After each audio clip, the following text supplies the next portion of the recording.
তুমি কি খেয়াল করেছো, তুমি অনেক কিছু করতে চাও কিন্তু করতে পারছো না? কেন? ভয়? না, আসল কারণটা আরো ডিপ। আজ আমি তোমাকে এমন একটা ট্রুথ বলবো যা বুঝলে তোমার 90% ভয় ভ্যানিশ হয়ে যাবে। আজকের এই ভিডিওটা বানাতে আমি ব্যক্তিগতভাবে ইন্সপায়ার্ড হয়েছি ফ্রিডম ফ্রম দ্য নোন বই থেকে এবং আপনার আমার জীবনের এক্সপিরিয়েন্স থেকে। একটা মিডল ক্লাস ছেলে মেয়ের কথা ভাবো। সে জানে এক্সাম ক্লিয়ার করতে হবে, ভালো জব দরকার, ফ্যামিলি এক্সপেকটেশন আছে, কিন্তু ভেতরে ভেতরে কি হচ্ছে? যদি ফেল করি লোকে কি বলবে? যদি মা বাবার স্বপ্ন ভেঙে ফেলি? বাইরে সে পড়ছে, কাজ করছে, কিন্তু ভেতরে ভেতরে সে ভয় পাচ্ছে। ছোটবেলায় তুমি হাঁটতে শিখেছিলে, তোমার মনে আছে? পড়ে গিয়েছিলে, আবার উঠে দাঁড়িয়েছো। কেউ শেখায়নি কিভাবে হাঁটতে হয়, তুমি জাস্ট করেছিলে। কিন্তু এখন একটা ডিসিশন নেওয়ার জন্য 100 বার ভাবতে হয়, একটা স্টেপ নিতে ভয় লাগে। কেন? কারণ তুমি বড় হওয়ার সাথে সাথে একটা জিনিস শিখেছিলে, লোকে কি বলবে। এটাই তোমার সবচেয়ে বড় ভয়। কিন্তু শোনো, আসল ভয় কি?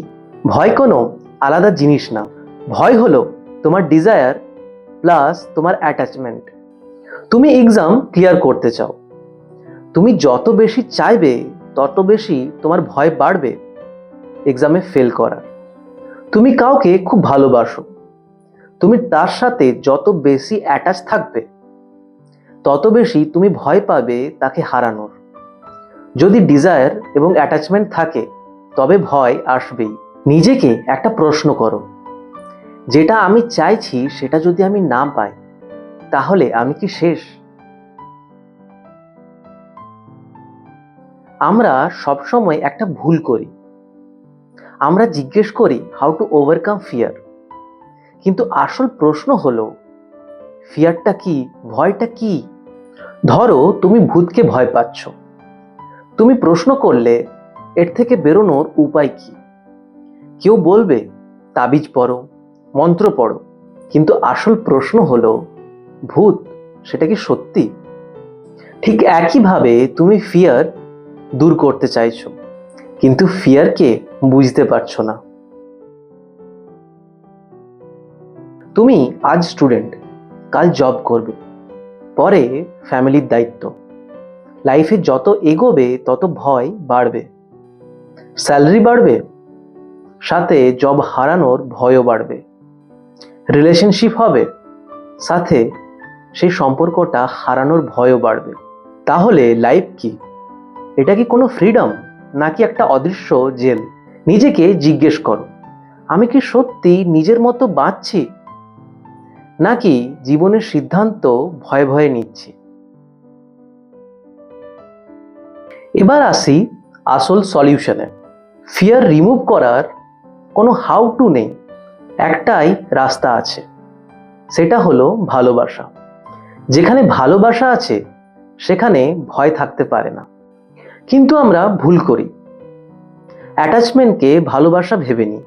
পেরেন্টস বলে আমরা তোমাকে ভালোবাসি, কিন্তু প্রেশার দেয় এই এক্সামটা ক্লিয়ার করতেই হবে, 99% মার্কস আনতেই হবে, এই জবটা পেতেই হবে, আইআইটি বা নিট ক্লিয়ার করতেই হবে।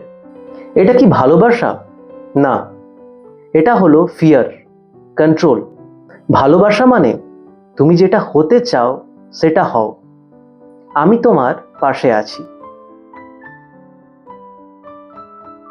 আরেকটা বড় সমস্যা মানুষজন, অফিস পলিটিক্স, টক্সিক লোকজন, জাজমেন্টাল সোসাইটি। তুমি ভাবো এসব থেকে দূরে থাকবো কি করে, কিন্তু সত্যটা হলো এই মানুষজন সমস্যা না, সমস্যাটা হলো আন্ডারস্ট্যান্ডিং এর। যখন তুমি বুঝে যাবে মানুষ কেন বিহেভ করে, তার ভেতরে কি ফিয়ার আছে, তখন তুমি রিয়্যাক্ট করবে না, তুমি ক্লিয়ার হয়ে যাবে। ইমাজিন করো তুমি একটা কাজ ভালোবেসে করছো, রেজাল্ট নিয়ে কোনো টেনশন নেই, লোকে কে কি বলবে তুমি কেয়ার করো না, তখন কি হবে? তোমার ফিয়ার গায়েব হয়ে যাবে।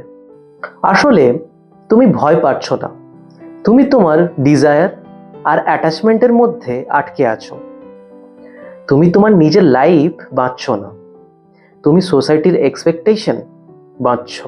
আজ একটা সিদ্ধান্ত নাও, ভয় নিয়ে বাঁচবো নাকি ফ্রিডম নিয়ে।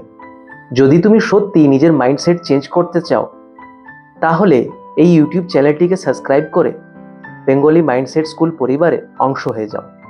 তোমার একটা শেয়ার, একটা সাপোর্ট অনেক মানুষের জীবন বদলে দিতে পারে। এই ভিডিওটি অবশ্যই তোমার ফ্যামিলি, ফ্রেন্ডস, হোয়াটসঅ্যাপ গ্রুপে শেয়ার করো। জীবন বদলাতে চাইলে প্রথমে নিজের ভেতরের ভয় বুঝতে শেখো।